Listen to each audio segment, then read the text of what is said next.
So if you noticed from last week's video, when Cassandra was doing the half squat, she was having a difficult time maintaining an upright torso, whereas when she's doing the full squat now with the heels elevated, she's able to maintain an upright torso a lot easier. So for Cassandra, even...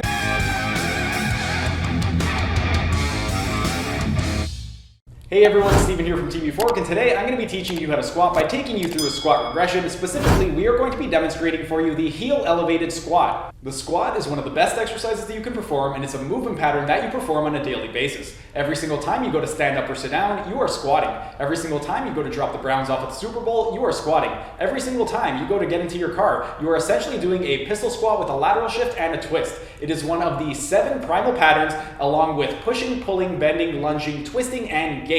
Unfortunately, one of the problems that most people either don't know how to squat properly, or they lack the proper mechanics in their hips, knee, or ankles, and they have some type of dysfunction in that area. So if you are somebody that can't squat properly, or if you have problems in any one of those areas, these squat regressions would be an excellent way for you to be able to learn how to squat. The squat progression that we are going to be demonstrating for you today is going to be the heel elevated squat, and this is the last progression on our way to developing the full squat. With regard to this one, if this one is too challenging for you, you can also go ahead and try the half squat. I'm going to include a link right up over here to the video from last week, but this one right over here, the reason it's a little bit more challenging is because we are increasing the range of motion.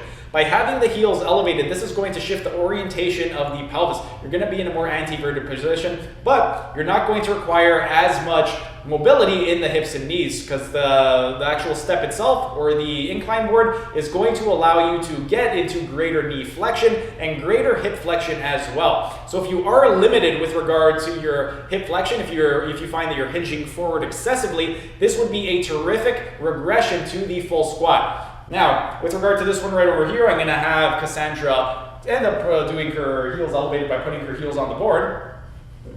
The first one is just going to have her go into a neutral position. You don't need your entire foot on the board. All you need is your heels, really. If you don't have an incline board, you could also use a textbook. You could use weight plates, anything to prop your heels up a little bit. Now, everything else is going to be exactly the same. So the pelvis is in retroversion, shoulders are held back, chin tucked in, crown of the head is up toward the sky, and the eyes are looking down at the floor to place the dura mater under tension. And Cassandra is just going to squat down as low as she can while maintaining her spine parallel or higher to her shins. So when she gets to the bottom, just maintain a little bit more upright. Perfect. Upright torso.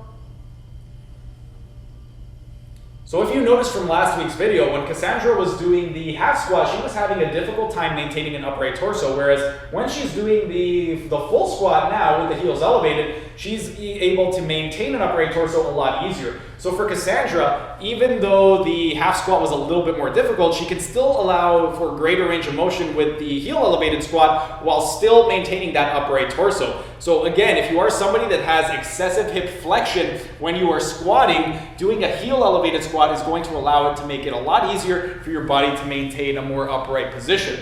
And as with all of the other squat exercises that we've been doing in the past, we can also play around with the level of internal and external rotation of the tibia, and also the width of the feet. With regard to this one right over here, if you recall, with regard to the quadriceps, we have 3 main quadriceps that are pure knee extensors. That's the Vastus Medialis, the Vastus Intermedius, and the Vastus Lateralis. The rectus femoris, that is also a quadricep muscle, but it crosses the hip as well, so it has a component of hip flexion. The other 3 muscles, those are pure knee extensors. If we want to target each one specifically, we can play around with the different levels of internal and external rotation of the tibia. So I'm going to have Cassandra demonstrate now from the front, and we are going to be emphasizing specific muscles with regards to the quadricep group. The first one is going to be the Vastus lateralis. If you recall, the Vastus lateralis is the most lateral on the femur. So because it's the most lateral, we want to go into medial or internal rotation of the tibia by pointing the toes in slightly on both legs. With this one, 5 to 10 degrees of internal rotation is going to be all you need. You don't need any more than that. Anything more than that, you're going to place a lot of torque on the actual knee. But for this one right over here, everything is exactly the same. So the feet are 5 to 10 degrees internally rotated. The knees, when she starts to squat, they're going to go straight ahead. So you don't want them caving in and you don't want them bowing out. At the pelvis, she's maintaining retroversion of the pelvis. The shoulders are being held back, chin is tucked in, crown of the head is up toward the sky, eyes are looking down at the floor to put the dura mater under tension, and the spine, when she gets to the bottom position, she wants to maintain parallel or higher to her shins. So I'm going to have her do a couple repetitions in this position. And right now, this is the heel elevated squat, targeting specifically the Vastus lateralis muscle fibers. Then, if we wanted to target the Vastus intermedius, because the Vastus Intermedius is right down the middle, she would just point her toes straight ahead in a neutral position and perform the exact same exercise. And then if we wanted to target the Vastus Medialis, because the Vastus Medialis is the most medial on the femur, what's going to happen is we are going to go into external or lateral rotation of the tibia by pointing the toes out toward the side. With this one, again, the knees, you want them going straight ahead when you get into the squat position. You don't want them bowing out or caving in. If you end up bowing out, what's going to happen is you're going to lose some of that myofascial tension on the Vastus medialis, and it's going to defeat the purpose of putting the feet out to begin with. So right now, Cassandra's going to do a few repetitions. Her knees are going to go straight ahead. So you can see at the bottom, her knees start to splay out. This is a sign right over here that there's possible weakness in the Vastus medialis. So I'm going to have you do the same thing, but really try to focus on pointing your knees straight ahead. So you're not caving in and you're not pointing out. You want to just go straight ahead, so shoulder width apart. Much better, perfect. So this is also a great assessment tool as well. If you're performing this on a patient or client and you notice that when their femurs or when their tibias are externally rotated, they also bow out with the legs, that could be indicative of weakness in the Vastus medialis, and that would indicate to you that Vastus medialis strengthening would be beneficial. But this right over here, this variation is going to target the Vastus medialis. Next, if we wanted to target a little bit more the inner thigh, what we can do is we can take a wider stance, so go into more abduction. So she's going to place her heels toward the edge of the box. Her feet are going to be in a slightly more neutral position, so just point your toes slightly straight. Yep, perfect. Now in this position, because we're wider base of support, she's more stable, less core activation, and also we're going to be targeting more the medial fibers of the femur. So we're going to be targeting the adductors and also more the Vastus medialis.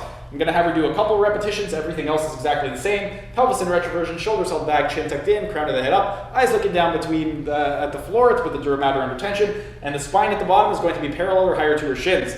And then, if we wanted to target more the lateral aspect of the hip, so we want to target more the abductors, a little bit more the Vastus lateralis, what we would do is put the feet together. So now, she's going to do the exact same thing, only her feet are going to be together. So we're going to have you get your feet together. We're going to go ahead and do a squat. Everything else is going to be exactly the same. So pelvis in retroversion, shoulders held back, chin tucked in, crown of the head up, eyes looking down at the floor to put the dura mater under tension. And at the bottom position, she's going to maintain a parallel or higher to her shins with regard to the spine. So you're going to go ahead and do a couple of repetitions. Also, because the feet are closer together, narrower base of support, which means she's going to be less stable, which means she's going to have more core activation.